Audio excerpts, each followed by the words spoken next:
ನಮಸ್ಕಾರ. ಒಂದು ಪ್ರಶ್ನೆಗೆ ಉತ್ತರ ಸಿಗ್ಬೇಕು ಅಂದ್ರೆ ಎಷ್ಟು ಸಮಯ ಬೇಕಾಗಬಹುದು? ಒಂದು ದಿನ, ಒಂದು ವಾರ, ಹೆಚ್ಚೆಂದ್ರೆ ಒಂದು ವರ್ಷ? ಆದ್ರೆ ಒಂದೇ ಒಂದು ಉತ್ತರಕ್ಕಾಗಿ ತಮ್ಮ ಜೀವನದ 40 ವರ್ಷಗಳನ್ನೇ ಕಳೆದ ಒಬ್ಬ ವ್ಯಕ್ತಿಯ ನಂಬೋಕೆ ಕಷ್ಟ ಆಗುವಂಥ ಕಥೆ ಇದು. ಯೋಚ್ನೆ ಮಾಡಿ, ನಮ್ಮ ಜೀವನದಲ್ಲಿ ಸಣ್ಣಪುಟ್ಟ ಪ್ರಶ್ನೆಗಳಿಗೆ ಉತ್ತರ ಸಿಕ್ಕಿಲ್ಲ ಅಂದ್ರೇನೆ ಚಡ್ಪಡಿಸ್ಬಿಡ್ತೀವಿ. ಹಾಗಿದ್ಮೇಲೆ ಇಡೀ ಜೀವನವನ್ನೇ ಬದಲಿಸಬಲ್ಲ ಒಂದು ಉತ್ತರಕ್ಕಾಗಿ ಒಬ್ಬ ಮನುಷ್ಯ ಎಷ್ಟು ಸಮಯ ಅಂತ ಕಾಯೋಕ್ ಸಾಧ್ಯ? 40. ಇದೇನೋ ಸುಮ್ಮನೆ ಒಂದು ನಂಬರ್ ಅಲ್ಲ. ಇದು ಒಬ್ಬ ವ್ಯಕ್ತಿಯ ಜೀವನದ ಬಹುದೊಡ್ಡ ಭಾಗ. ಅವರ ತಾಳ್ಮೆ, ಅವರ ನಿರಂತರ ಹುಡುಕಾಟ ಮತ್ತೆ ಅವರು ಕಳ್ಕೊಳ್ದಿದ್ದ ಆ ಭರವಸೆಯ ಪ್ರತೀಕ. ಹೌದು, 40 ವರ್ಷ. ಒಬ್ಬ ವ್ಯಕ್ತಿ ತಮಗಿದ್ದ ಒಂದು ನಿಗೂಢ ಆರೋಗ್ಯ ಸಮಸ್ಯೆಗೆ ಪರಿಹಾರ ಹುಡುಕುತ್ತಾ ಅಕ್ಷರಶಃ ಹೋರಾಟ ನಡೆಸಿದ್ರು. ಇದು ಅವರ ಬದುಕಿನ ಪ್ರತಿಯೊಂದು ಕ್ಷಣವನ್ನು ಕಾಡಿದಂತಹ ಒಂದು ಸುದೀರ್ಘ, ಕಠಿಣ ಪಯಣ. ಹಾಗಾದ್ರೆ ಈ 40 ವರ್ಷಗಳ ಹುಡುಕಾಟದ ಕೊನೆ ಏನಾಯ್ತು? ಅವರಿಗ ಉತ್ತರ ಸಿಕ್ತಾ? ಬನ್ನಿ, ಈ ಕುತೂಹಲಕಾರಿ ಕಥೆಯಲ್ಲಿ ಮುಂದೇನಾಯ್ತು ಅಂತ ತಿಳ್ಕೊಳ್ಳೋಣ. ಸರಿ, ಕಥೆಯ ಮೊದಲ ಭಾಗ, ಆ 40 ವರ್ಷಗಳ ಹುಡುಕಾಟ. ಇದು ಕೇವಲ ಒಂದು ಹುಡುಕಾಟ ಆಗಿರ್ಲಿಲ್ಲ, ಅದೊಂದು ದೀರ್ಘ, ದಣಿವರಿಯದ ಹೋರಾಟವಾಗಿತ್ತು. 4 ದಶಕಗಳು ಅಂದ್ರೆ ಸುಮಾರು 14,600 ದಿನಗಳು. ಒಂದ್ಸಲ ಯೋಚನೆ ಮಾಡಿ, ಪ್ರತಿ ದಿನವೂ ಉತ್ತರ ಸಿಗದ ಆರೋಗ್ಯ ಸಮಸ್ಯೆಗಳ ಜೊತೆ ಬದುಕುವುದು ಅಂದ್ರೆ ಹೇಗಿರ್ಬೋದು? ಆ ನೋವು, ಆ ಅನಿಶ್ಚಿತತೆ ಅವರ ಜೀವನದ ಒಂದು ಭಾಗವೇ ಆಗಿ ಹೋಗಿತ್ತು.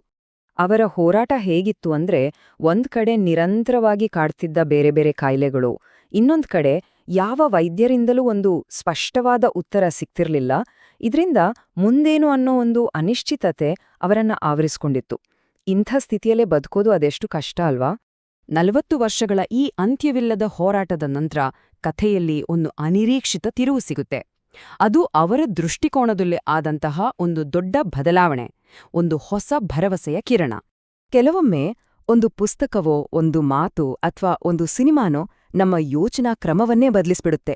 ಇವರ ಜೀವನದಲ್ಲಿ ಆ ಬದಲಾವಣೆ ತಂದಿದ್ದು ದ ಸೀಕ್ರೆಟ್ ಅನ್ನೋ ಒಂದು ಸಿನಿಮಾ.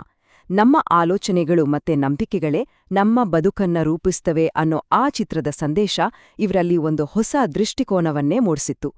ಆ ಹೊಸ ದೃಷ್ಟಿಕೋನದಿಂದ ಸ್ಫೂರ್ತಿ ಪಡೆದು ಅವರು ಒಂದು ನಿರ್ಣಾಯಕ ಹೆಜ್ಜೆ ಇಡ್ತಾರೆ.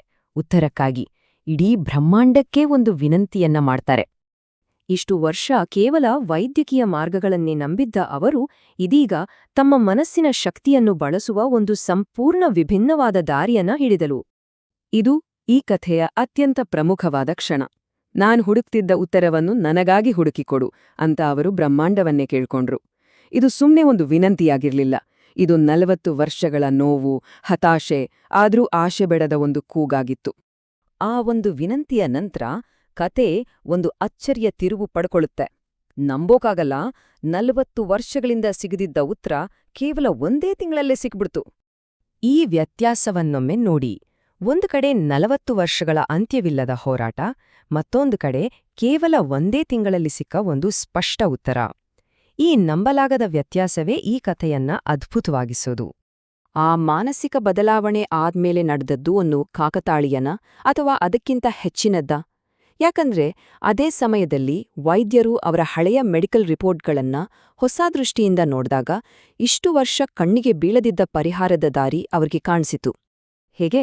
ಕೊನೆಗೂ 40 ವರ್ಷಗಳ ಕಾಲ ಕಾಡಿದ ಆ ಪ್ರಶ್ನೆಗಳ ಸುಳಿಯಿಂದ, ಆ ಅನಿಶ್ಚಿತತೆಯ ಕತ್ತಲೆಯಿಂದ ಅವರು ಹೊರಬಂದ್ರು. ಆ ಒಂದೇ ಒಂದು ಉತ್ತರ ಅವರ ಜೀವನಕ್ಕೆ ಹೊಸ ಬೆಳಕು, ಹೊಸ ಭರವಸೆ ತಂದಿತ್ತು. ಈ ಕಥೆ ಮುಗಿಯುತ್ತಿದ್ದಂತೆ ನಮ್ಮೆಲ್ಲರ ಮನಸ್ಸಲ್ಲೂ ಒಂದು ಭಾವನಾತ್ಮಕ ಮತ್ತು ಚಿಂತನೆಗೆ ಹಚ್ಚುವಂತಹ ಪ್ರಶ್ನೆ ಹಾಗೆ ಉಳಿದುಕೊಳ್ಳುತ್ತೆ.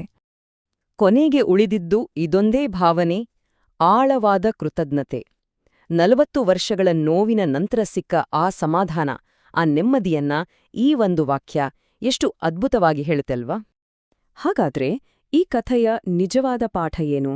40 ವರ್ಷದ ಪ್ರಾಬ್ಲಮ್ಗೆ ಪರಿಹಾರ ಸಿಕ್ಕಿದ್ದು ದೃಷ್ಟಿಕೋನದ ಬದಲಾವಣೆಯಿಂದಾನ, ಅವರ ನಿರಂತರ ಪ್ರಯತ್ನದಿಂದಾನ ಅಥವಾ ಅದೃಷ್ಟದಿಂದಾನ? ಬಹುಶಃ ಇವೆಲ್ಲವೂ ಒಟ್ಟಿಗೆ ಸೇರಿರಬೇಕು. ನಮ್ಮ ಜೀವನದ ದೀರ್ಘಕಾಲದ ಪ್ರಶ್ನೆಗಳಿಗೆ ಉತ್ತರ ಎಲ್ಲಿದೆ ಅಂತ ಯೋಚನೆ ಮಾಡೋ ಹಾಗೆ ಈ ಕಥೆ ನಮ್ಮನ್ನ ಪ್ರೇರೇಪಿಸುತ್ತೆ.